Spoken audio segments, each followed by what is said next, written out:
네, 안녕하세요. 네, 안녕하십니까. 네. 반갑습니다. 반갑습니다. 오늘은 강원도민일보와 강원도민TV가 마련한 대선주자 대담 시리즈에 네, 네. 감자, 아스파라거스 완판남이 아닌 자칭 대한민국 완판남이 그렇죠. 나오셨습니다. 대한민국 완판남. 최문순 강원도지사 모셨습니다. 네, 안녕하십니까. 강원도민일보 TV 시청자 여러분 안녕하십니까. 제가 이름을 강도TV라고 네, 맞습니다. 붙여드렸었죠. 자, 이제 대선 출마 선언하셨는데 네, 네. 좀 인상적이었다는 말이 많았어요. 아, 그렇습니까? 근데 첫 문장이 네. 분노하라 느낌표. 그렇죠, 그렇죠. 네, 뭐 네, 어떤 네. 의미로 분노하라고 말씀하신 거죠? 분노하라는 게 이제 우리 당의 청년들이 분노하고 있죠. 이제 그 중에서 불공정, 불평등, 빈부격차 이것에 대해서 이제 우리 당의 청년들이 많이 분노하고 있는데 우선 우리 당원들이 당 민주당에서 그 분노를 받아서 같이 분노를 해줘야 되고 그 분노할 대상은 어디냐? 우리나라의 구조, 빈부격차를 만드는 구조. 그거에 대해서 분노를 해서 깨자 이런 얘기죠. 그렇습니까? 그리고 네네. 또 하나 또 이슈가 되는 게 네네. 이제 매기 역할을 맡아서 수박을 굴리겠다. 네네. 도대체 무슨 말씀이신 거죠? 그렇죠. 그 메기라는 게 이제 물고기들을 우리 동해안에서 수조에 담아가지고 회를 하려면 서울로 가야 되지 않습니까? 그러려면 이제 그 수조에 담아서 그 태백산맥을 넘어가야 되는데 태백산맥 넘어가면 이렇게 삐뚤빼뚤 가다 보니까 이게 흔들리다 보니까 멀미를 해서 물고기들이 다 죽습니다. 그때 거기 메기를 하나 넣어주면 그 메기가 그 물고기들을 잡아먹으려고 막 쫓아다니니까 이 물고기들이 도망 다니다가 정신을 바싹 차려서 이제 살아있게 되죠. 네. 그래서 서울에 횟집에 가도 싱싱한 회를 먹을 수 있게 되기 때문에 제가 민주당에서 그 메기 역할을 하겠다. 당 경선에 좀 활력과 재미를 더 그렇죠. 불어 넣어 주시겠다라는 좀 겁니다. 재미있습니까? 네, 좀 신선합니다. 가만 보니까 좀 매기하고 닮은 것 같기도 한데요. 남들은 입이 커서 메기 아니냐 이런 말씀들을 하시죠. 네. 또 하나 수박은 지금 이제 청년들이 얘기하는 게 불공정, 불평등, 빈부격차를 해소해달라 이건데 그거를 해소하려면 크게 판을 바꿔야 됩니다. 나라의 구조를 바꿔야 되죠. 뭐 여러 가지 큰 판을 바꿔야 되는데 그래서 제가 완판남이라고 그랬죠. 대한민국 완판남. 대한민국의 판을 완전히 바꿀 남자. 대한민국 완판남으로 자처를 하고 있는데 지금 뭐 대선 경선 후보들이 나와 있는 내놓은 정책들이 그 판을 바꾸는 게 아니고 말하자면 좁쌀 정책들이에요. 좁쌀 네. 같은 정책들이어서 이거를 크게 나라를 굴려야 된다 이런 뜻으로 이제 수박론을 내세웠죠. 그래서 매기론과 수박론 이 두 개로 승부를 걸고 있습니다. 네, 거의 뭐 대선 주자들이 복지에 초점을 많이 맞춰서 네, 하는데 네. 이제 최문순 지사께서는 이제 큰 수박론으로 통해서 이제 모든 거를 다 전체적으로 그렇죠. 바꾸겠다라는 말씀이신 건데. 네, 예를 들어서 우리 국민들 거의 다 우리 박지은 앵커께서도 그렇고 저도 그렇고요. 제 수입이 대부분 월급에서 나옵니다.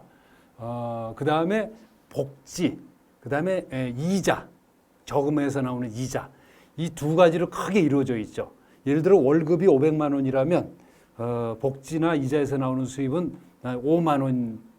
또 뭐 크게 뭐 기본소득이라든지 뭐 신복지라든지 이런 걸 크게 해서 많이 나눠 드린다고 하더라도 뭐 20-30만 원 되기가 힘듭니다. 그거 하려면 또 세금을 많이 걷어야 되고요. 그렇게 해가지고는 빈부격차가 해소되지 않는다는 게 제 생각인 거죠.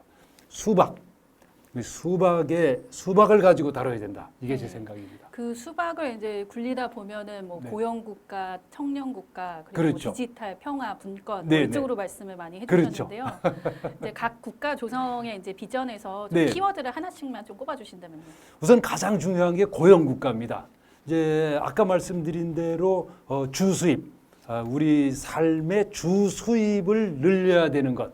이게 가장 중요한 거죠. 이제 그게 고용을 늘리고 또 고용을 늘려서 실업자들을 고용시장에 들어오도록 하고 그 다음에 또 비정규직으로 월급을 적게 받는 분들은 좀 월급을 좀 많이 받게 만들고 또 정규직들도 조금 더 월급을 더 많이 받게 만들고 이런 식으로 나라의 구조를 짜야 된다는 거죠. 근데 그게 그렇게 크게 어려운 게 아닙니다. 이제 그거를 우선 첫 번째로 해서 고용 중심의 국가, 나라의 구조를 전부 고용 중심 국가로 만들겠다는 겁니다. 이제 두 번째 청년 국가인데요. 청년들이 제일 힘들어하는 게 뭐 돈에 쫓겨서 삶의 희망을 못 갖고 있는 거죠. 그래서 우선 첫 번째로 할 수 있는 게 등록금 내지 않도록 하는 겁니다. 우리 잘 아시다시피 우리 강원도립대학은 등록금 안 내지 않습니까? 할 수 있습니다. 하지 않아서 그렇지. 그래서 우리 강원도립대학 학생들은 88% 정도가 등록금을 내지 않습니다. 그래서 우선 소멸 위기에 있는 지역의 대학들, 국립대학들부터 등록금 내지 않도록 한다. 이제 이걸로 시작하는 거죠. 저출산 정책들을 좀 통폐합해서 엄마, 가정에게 아기를 낳아도 자기 삶이 피폐해지지 않도록 충분히 직접 지원하는 방식. 이제 이렇게 해서 젊은 국가를 만들겠답니다. 근데 세 번째는 분권 국가입니다.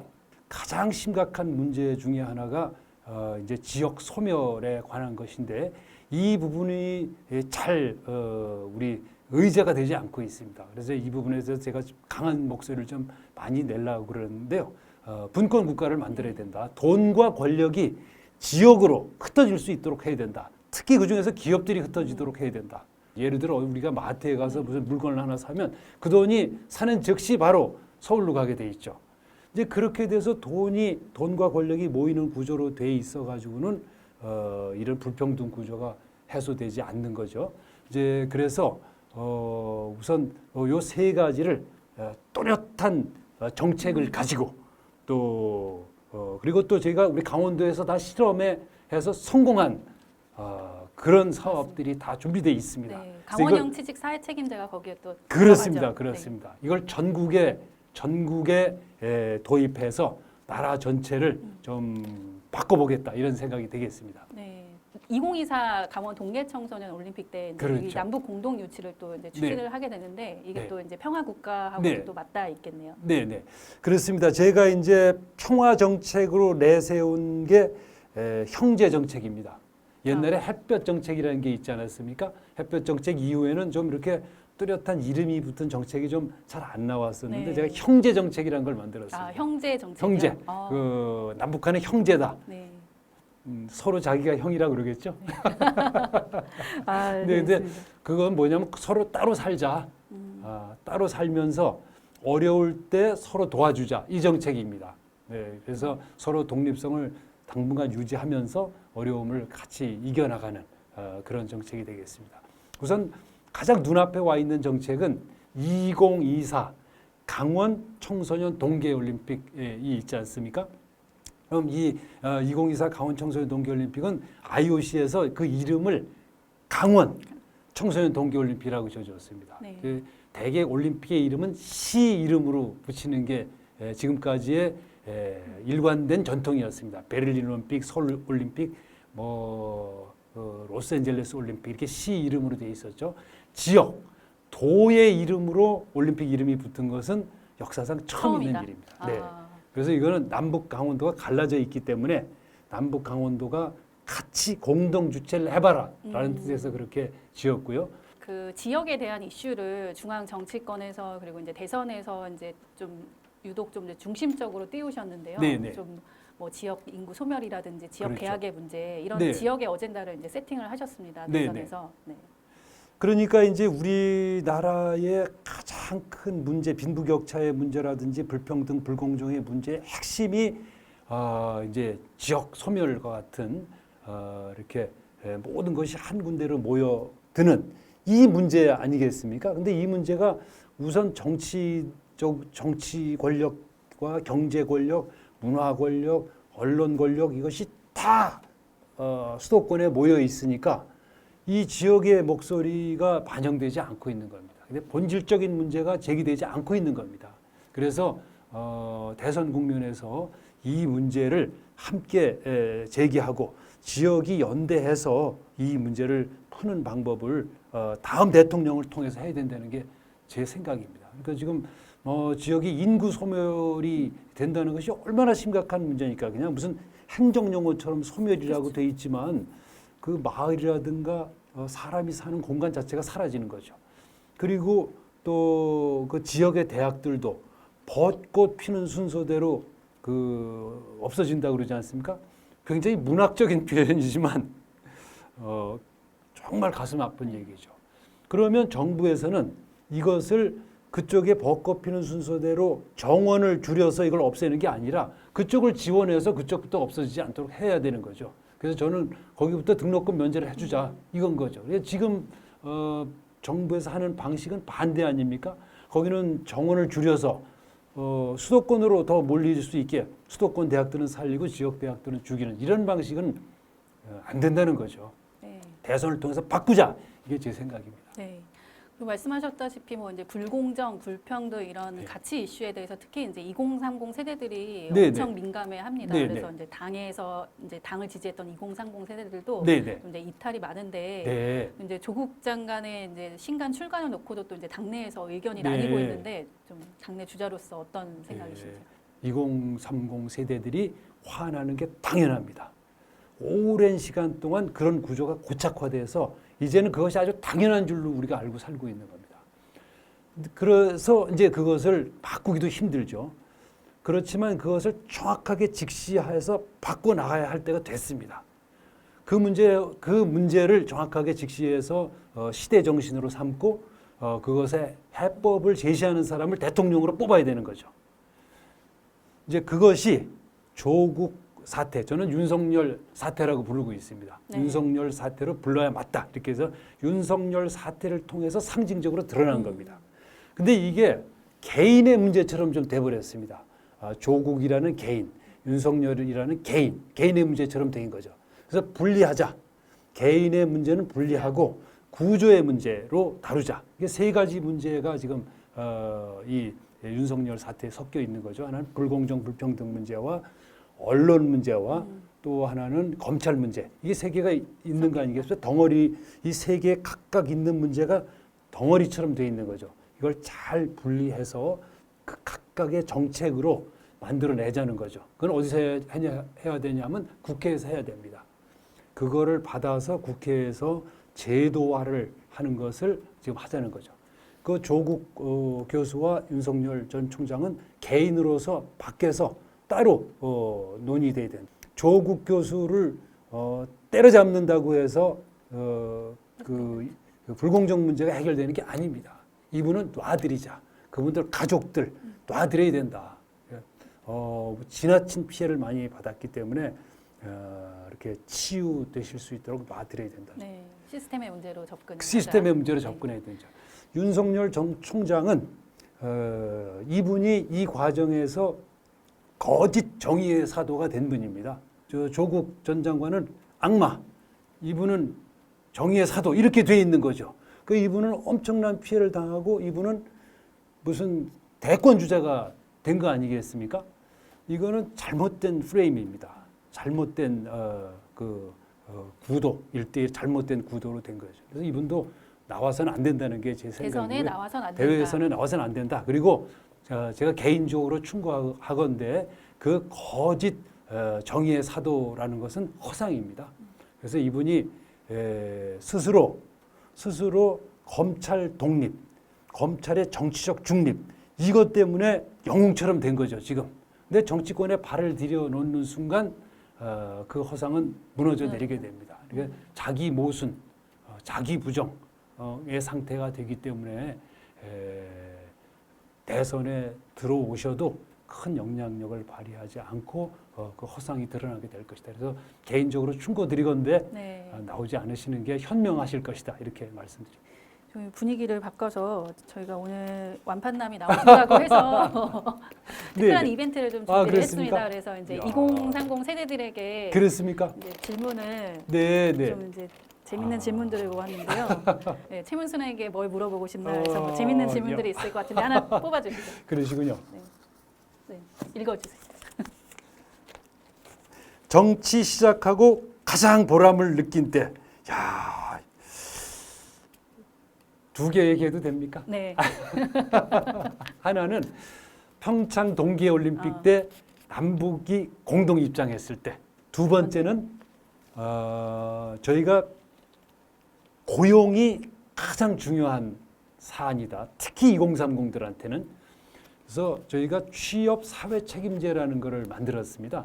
취업 사회 책임제가 뭐냐면 지금은 누가 취직을 하려면 그것은 순전히 개인이 자기소개서 쓰고 뭐 노력해서 취직하는 거죠. 그 취업은 순전히 개인의 취급으로 개인의 역량으로 좀 돼 있죠. 그래서 지금 뭐 2030들이 제일 싫어하는 질문이 뼈 때리는 질문이 취직했냐? 이거죠. 추석 때나 설날 때 가면. 근데 그렇게 해서는 안 된다는 겁니다. 그러니까 이 취직을 사회가 책임져야 된다. 정부와 기업이 책임져야 된다. 그래서 저희가 새로운 정책을 만들었는데요. 취직 사회 책임제. 뭐 아주 단순합니다. 어떤 기업이 직원 한 사람을 채용하면 그중에 월급에 100만 원, 월급중 100만 원을 저희 도에서 도와 시군이 합쳐서 감당을 하는 거죠. 나머지 월급만 기업에서 내는 거죠. 근데 이거 기업들도 엄청 좋아하고 취준생들도 좋아하는 서로 좋아하는 정책입니다. 그러니까 이거가 저희들이 이제 이 정책이 성공할까? 전 세계 어디에서도 해본 적이 없는 그런 정책이고 파격적인 정책이기 때문에 겁도 많이 나고 그랬는데 다행히 저희들이 6월 3일까지 15,000명이 신청했습니다. 네, 그러니까 폭발적인 반응입니다. 네, 그야말로 폭발적입니다. 그러니까 왜냐하면 강원도의 실업자 숫자가 한 2만 한 5천 명에서 3만 명 왔다 갔다 하는데요. 그 중에 반 이상을 단번에 해결하는 거죠. 네. 전부 정규직입니다. 네. 이 정책이 잘 되면 버니 샌더스의 돌풍처럼 돌풍이. 문슨 샌더스의 돌풍이 그렇죠, 불까요? 이걸 전국으로 확대하면 전국에 지금 실업자 숫자가 114만 명입니다. 그걸 전원 취직시킨다고 생각하면 13조가 됩니다. 13조면 어느 정도냐면 재난지원금 이번에 새로 나오는 재난지원금이 15조쯤 됩니다. 그 재난지원금보다 적은 숫자죠. 네. 당 경선 연기를 해야 된다 이제 이런 의견들도 네. 계속 나오고 있고 네. 이제 사실상 이제 당 경선 연기론에 다시 불을 지피고 있으십니다. 그렇죠. 좀 입장이 어떠신지요? 우선 제가 이제 기자회견을 하는데요. 당 경선 연기뿐만 아니라 대선 경선이라는 것이 우리 당이 가진 모든 역량을 보여주는 거거든요. 거기서 정책도 보여주고 이벤트도 하고 그래서 국민들의 마음을 사는 건데 지금 이렇게 좀 여러 가지 분위기가 안 좋아서 저렇게 다소 지루하게 진행되고 있죠. 그래서 당 경선 연기뿐만 아니라 우선 첫 번째로 초선 의원들이 그 역할을 하게 하자. 초선 의원 중에 대선 주자를 한둘 내는 방향으로 결정을 하자. 이거 하나 하고요. 두 번째는 그 이제 경선 방식을 트로트 경선 방식으로 하자. 재밌겠네요. 슈스케 방식으로 네. 하자. 그렇게 재밌게 하자는 겁니다. 이렇게 쭉 앉혀놓고 재미없게 하지 말고. 세 번째는 경선 연기를 하자. 그래서 지금 이제 경선이 7, 8월에 되게 돼 있지 않습니까? 원래 9월 달에 후보를 뽑아야 되니까 7, 8월에 우리 강원도에 많은 분들이 피서 와 계실 때 피서를 많이 와주시기 바랍니다. 피서 와 계실 때 진행하게 되기 때문에 연기를 해서 하는 것이 좋지 않겠느냐. 근데 만약에 연기가 되지 않는다면 모여서 합의하자. 연기하지 못하겠다면 그러면 어떻게 할 거냐? 어떻게 흥행을 할 거냐? 이거에 대해서 다음 대책이 있어야 된다. 네. 그것도 아니고 이것도 아니고 이렇게 가는 건 제일 나쁘다. 이게 제 생각입니다. 네. 지금 이제 당내 컷오프 전망은 좀 어떻게 하시나요? 지금 이제 주자들이 한 10명 안팎 뭐 이렇게 될 것 같은데 좀 어떻게 하시는지요? 지금 지지도가 1.5% 정도? 그러니까 제가 제일 지금 이제 후발 주자이기 때문에 굉장히 좀 불리한 상황 속에 있죠. 그리고 또 한 가지는 이제 이 도지사한테 절대적으로 불리해요. 보니까 네. 제가 서울에 기자회견을 하러 가려면 휴가를 내고 가야 되고 그다음에 아직 공무원이기 때문에 공무원 신분과 후보의 신분이 막 이렇게 섞여 있는 거죠. 네. 근데 그래서 그것도 좀 불편하고 여러 가지로 불편한 상황입니다. 이제 후발 주자인데다가 이제 그런 불편함이 있습니다. 근데 그래도 하여튼 남은 기간 최선을 다해서 강원도의 정치적 공간을 하여튼 가능하면 좀 많이 열어보도록 하겠습니다. 네, 파이팅 하시고요. 그리고 이제 본인이 생각하는 당내 라이벌을 꼽는다면 네. 누구를 꼽으실까요? 다 라이벌이죠. 뭐 특별한 라이벌이 있는 건 아니고 이거는 이제 컷오프 방식인 거죠. 그래서 제가 이제 아까 슈스케 방식이나 트로트 방식으로 하자는 게 예를 들어 이제 총리 두 분이 있으시지 않습니까? 총리부, 네. 그다음에 도지사 세 도지사부. 사람이 있어서 네. 도지사부, 그다음에 국회의원부, 장관부 이렇게 해서 이렇게 예선해서 네. 경선하자 이런 뜻인 거죠. 네. 도지사부에서 또 이제 기본소득을 가지고 논쟁을 또 그렇죠. 뜨겁게 하시겠네요. 그럼 이제 양승조 지사하고 또 이재명 지사, 지사하고. 저 셋이서 도지사부에서 붙게 되겠죠. 국민의힘 같은 경우에 네네. 지금 이제 당대표 선거에 또 네. 그 이준석 돌풍이 불고 있습니다. 네, 근데 좀 이 현상 좀 어떻게 분석하시는지요? 이제 민주당은 좀 이런 요소들이 좀 부족한 것 같습니다. 그렇죠. 이준석 돌풍은 이제 뭐 크게 보면 기존 정치권에 대한 간접적인 탄핵, 기존 정치권 전체에 대한 간접적인 탄핵 이제 이렇게 규정할 수 있겠죠. 거기에 이제 저쪽 당뿐만 아니라 우리 당까지 포함되어 있는 거죠. 그러니까 청년들의 분노, 아까 말씀드린 불공정, 불평등, 그 다음에 빈부격차 이것을 해결하지 못한 데 대한 기존 체제 전체에 대한 간접적인 탄핵, 거부 이런 거라고 보고 있습니다. 이제 그것이 무슨 뜻인지를 명확히 알면 되겠습니다. 이제 우리도 이제 그것이 무슨 뜻인지 알고 지금부터 정확하게 준비하면 되겠습니다. 이미 우리는 지난번에 서울시장 선거, 부산시장 선거를 통해서 이제 경고를 받고 회초리를 맞았죠. 근데 그건 알면 되겠습니다. 다만 저도 그 이준석 그 돌풍을 이후에 그 토론회 같은 것들을 잘 봤는데 컨텐츠를 가지고 있는지는 미지수입니다. 제가 보기에는 컨텐츠를 갖추고 있지는 못한 것 같다. 네. 지금 뭐 아직 시간이 짧긴 하지만 뭐 갖춰 나가긴 하겠지만 그런 생각을 갖고 있고요. 컨텐츠를 더 풍부히 갖고 있는 건 우리 당이라고 생각합니다. 이제 그런 것들을 정확하게 정리해서 시대 정신이 뭔지를 정확하게 정리하고 그 해법이 뭔지를 정확하게 국민들께 호소하면 우리가 이렇게 너무 불리한 위치에 있지는 않을 거라고 생각하고 있습니다. 네. 그리고 이제 강원도지사 이제 직을 유지하면서 대선에 나오셨는데 네네. 이제 또 이제 다른 쪽 의견에서는 네네. 이제 도정에 또 미완의 과제들이 있어서 네네. 이제 대선에 등판한 거에 대해서 이제 부정적인 시각도 있습니다. 그러시죠. 이 부분은 당연하죠. 네, 네네. 어떻게 생각하십니까? 뭐 제가 지난 10년 동안 그야말로 도지사직에 올인했죠. 중앙 정치에 전혀 한눈 팔지 않고 올인을 해왔었기 때문에 도민 여러분들께서 혹시 일부 차질이 빚어지지 않나 이런 우려를 하시는데요. 그렇게 보니까 그렇게 할 수가 없습니다.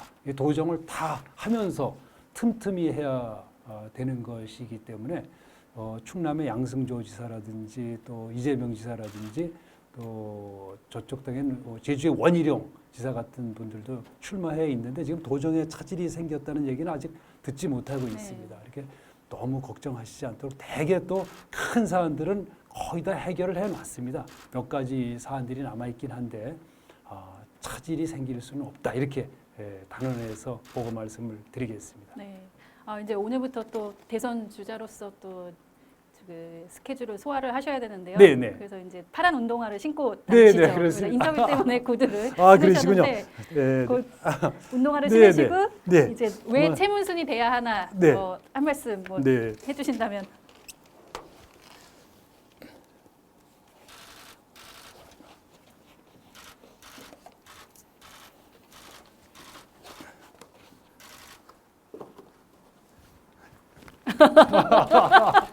네, 서울까지 뛰어가시겠습니다. 서울까지 뛰어가야죠.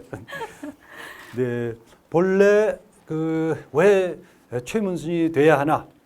본래 큰 변화, 혁명은 변방에서 일어납니다. 네. 왜냐하면 기득권을 가지고 있지 않기 때문에, 잃을 게 없기 때문에, 무서울 것이 없기 때문에 변방에서 일어납니다. 네. 네. 변방의 변방에서 돌풍을 역사를 만드시겠다. 변방의 돌풍을 네. 지켜봐 주시길 부탁드리겠습니다. 네. 네, 이것으로 최문순 도지사와 대선 주자 대담 시리즈를 마감하겠습니다. 네. 오늘 나와주셔서 감사합니다. 고맙습니다. 강원도민 여러분 많이 성원해 주십시오. 고맙습니다. 화이팅!